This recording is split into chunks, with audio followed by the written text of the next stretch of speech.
Everyone, welcome और welcome back to my channel and welcome to my new vlog. मेरा नाम है प्रिया और मैं रीड थर्ड ग्रेड लेवल 1 की प्रिपरेशन कर रही हूँ। सुबह के लगभग 9:30 बजे हैं और 9:30 बजे मैं लाइब्रेरी पहुँच गई थी। यहाँ आकर के सबसे पहले मैंने अपनी बुक्स वगैरह निकाली, अपनी आज के लिए जो टास्क मुझे पढ़ने थे उनको बनाया और फर्स्ट टास्क लेकर के मैंने स्टार्ट किया अपना फर्स्ट स्टडी स्लॉट। तो जो फर्स्ट स्टडी सेशन में स्टार्ट करने वाली थी वो कल्चर का चित्रकला टॉपिक में पढ़ने वाली थी और वही वन लाइनर से मैं आगे कंटिन्यू कर रही हूँ। अगर आपने गौरव सर की कल्चर वाली क्लासेस अटेंड करी है तो आपको पता होगा कि जो क्लासेस में वो मटेरियल देते हैं वो और जो वन लाइनर का मटेरियल होता है वो लगभग सेम ही है। जो क्लासेस में वो पढ़ाते हैं बिल्कुल उसी तरह से इसमें शॉर्ट फॉर्म में दिया हुआ है। और अगर आप उनकी वीडियो देख कर के नोट्स बनाते हैं तो आपको पता होगा कि वो नोट्स भी वन लाइनर फॉर्म में ही बनवाते हैं। तो जिनको वन लाइनर फॉर्म में पढ़ना पसंद है वो ऑब्वियसली ये बुक खरीद सकते हैं। बहुत सारे लोगों को एक डाउट है, मेरे पास कमेंट भी आते हैं कि पशु परिचर वाली जो क्लासेस है क्या वो रीड वाले अटेंड कर सकते हैं। तो देखिए इनके पढ़ाने का जो लेवल है वो काफ़ी अच्छा है और जो टॉपिक्स इन्होंने पशु परिचर वालों के लिए पढ़ाए हैं ऑब्वियसली हम रीट वाले भी उनको पढ़ सकते हैं, स्पेशली रीट प्री वाले। एंड जो मैथ्स की क्लासेस है उसकी तो मैंने आपको पहले भी बताया था कि वो बिल्कुल बेसिक से स्टार्ट की है। उन्होंने ये देखते हुए नहीं बनाया है कि वो पशु परिचर के लिए है या फिर सीईटी के लिए। वो सारी ही एग्ज़ाम्स में काम आएगी मैथ्स की क्लासेस। अभी मैंने लगभग 12 से 13 क्लासेस अटेंड कर ली है एंड यकीन मानिए वो क्लासेस भी काफ़ी अच्छी हैं। बहुत से लोगों का कमेंट ये भी आता है कि रीट प्री अगर हमने पहले क्लियर कर रखी है तो क्या दोबारा देना ज़रूरी है। तो ज़रूरी तो नहीं है, ये टोटली आपकी चॉइस है। अगर आप पर्सनली मेरे बारे में पूछते हैं तो जी हाँ, रीट प्री मेरी क्लियर है लेकिन मैं उसको दोबारा फ़ाइट करूँगी।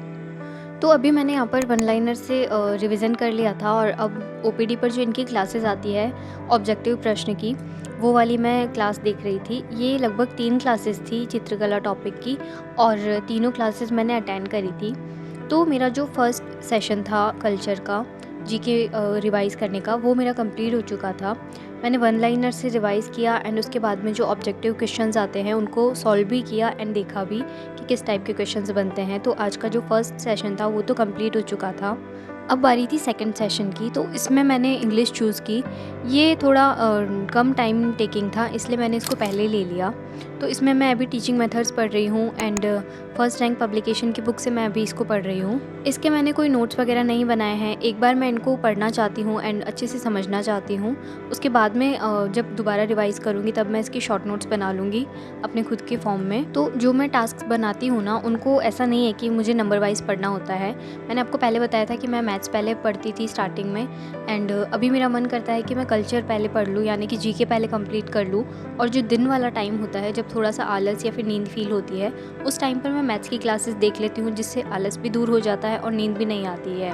तो मैंने लास्ट वीडियो में आपके साथ शेयर किया था कि हमें अपने डेली गोल्स सेट करके और डेली के टारगेट्स सेट करके और फिर अपना पढ़ाई का रूटीन जो है वो बनाना चाहिए, ना कि घंटों से रिलेटेड कि मुझे इतने घंटे पढ़ना है, बाकी टॉपिक से रिलेटेड कि मुझे आज के दिन में ये टॉपिक कवर करने हैं। तो इनका जो फ़ायदा है ना वो आपको 1-2 दिन में या फिर 1-2 वीक में नहीं दिखाई देगा, लेकिन जब लॉन्ग टर्म में आपका सिलेबस कंप्लीट होने लगेगा, आप पर्टिकुलर किसी एक सब्जेक्ट पर कमांड कर लेंगे, तब आपको बेनिफिट दिखाई देगा कि हमने जो एफ़र्ट्स दिखाए थे अपने गोल्स को अचीव करने में उसका फ़ायदा हमें अब मिल चुका है।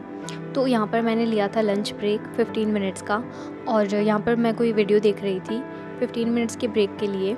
लंच करने के तुरंत बाद मैंने मैथ्स की क्लास अटेंड करने का सोचा, तो मेरा थर्ड टास्क आज का मैथ्स की क्लास अटेंड करना था। क्लास नंबर 11 और 12 मुझे अटेंड करनी थी आज, और 12th नंबर की क्लास के साथ ही एलसीएम और एचसीएफ वाला जो टॉपिक था वो भी कंप्लीट हो चुका था। तो एक और टॉपिक जो है वो मेरा कंप्लीट हो चुका था। अब ये सर बीच बीच में होमवर्क के लिए क्वेश्चंस भी देते हैं एंड नेक्स्ट डे उसका सॉल्यूशन बता देते हैं। तो ये चीज़ भी अच्छी है कि हमें प्रैक्टिस के लिए कुछ क्वेश्चंस भी मिल जाते हैं। कुछ लोग मैथ्स की प्रैक्टिस बुक के लिए पूछ रहे थे, तो मेरे पास रामनिवास माथुरिया सर की बुक है, उसमें भी काफ़ी सारे क्वेश्चंस दे रखे हैं जिनकी हम प्रैक्टिस कर सकते हैं। प्लस उसमें भी काफ़ी अच्छे से डिटेल में बताया हुआ है। अगर आप लोगों को ट्राई करना है तो आप वो वाली बुक ट्राई कर सकते हैं। प्लस जो आरबीएससी की बुक आती है 6 से लेकर 10 तक की, उनको भी आप सॉल्व करके उनसे भी आप प्रैक्टिस कर सकते हैं। तो कई बार ऐसा होता है कि एग्जाम्पल्स में से ही क्वेश्चंस आ जाते हैं। शायद 1-2 क्वेश्चंस कुछ मैंने ऐसे देखे थे जो 6 से 12 तक की जो आरबीएससी की बुक होती है ना, उनके एग्जाम्पल में से दे रखा था। फिर हूबहू नहीं तो उनसे मिलते-जुलते क्वेश्चंस ज़रूर आते हैं एग्ज़ाम में। तो मैथ्स को लेकर के मेरा भी फ़ोबिया था। मुझे मैथ्स सॉल्व करने में बहुत ज़्यादा प्रॉब्लम आती थी एंड मैं प्रैक्टिस भी बहुत कम कर पाती थी, क्योंकि मुझसे क्वेश्चंस बनते ही नहीं थे, तो मेरा मोटिवेशन तो वैसे ही डाउन हो जाता था। इसलिए मैंने जब से ये क्लासेस बेसिक से लेना स्टार्ट किया है एंड क्वेश्चन सॉल्व किए हैं, तब से मुझे मैथ्स का थोड़ा सा डर कम हो गया है और मुझे लगता है अब मैं प्रैक्टिस अच्छे से कर पाऊँगी। तो अब बारी थी टास्क नंबर 4 की, जो कि थी मनोविज्ञान। तो अवनी पब्लिकेशन की शिक्षा मनोविज्ञान वाली बुक से मैंने चैप्टर 1 का रिवाइज़ करना स्टार्ट किया।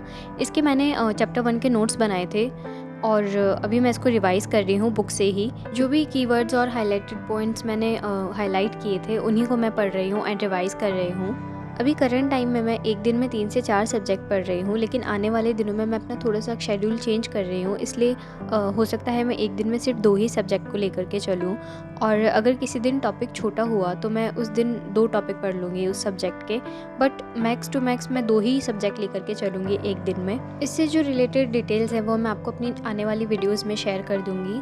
और आप लोग कमेंट्स करते हैं तो मोस्टली जो जिन कमेंट्स के रिप्लाई मैं पहले कर चुकी हूँ या फिर जिन चीज़ों के बारे में अपनी पहले वाली वीडियोज़ में बता चुकी हूँ, उन्हीं से रिलेटेड कमेंट्स आते हैं, इसलिए मैं ज़्यादा कमेंट्स के रिप्लाई कर नहीं पाती एंड एक-एक कमेंट का रिप्लाई देना पॉसिबल भी नहीं है। सो मैं आप लोगों के कमेंट्स का रिप्लाई वीडियो में ही दे दिया करूँगी। तो आज का जो मेरा फाइनल टास्क था वो कंप्लीट हो चुका था और लगभग मैंने पौने 6 घंटे की स्टडी की थी। मैंने आवर्स सिर्फ इसलिए काउंट किए ताकि मुझे पता चल सके कि घर के बदले लाइब्रेरी में मेरी कितनी पढ़ाई हो जाती है।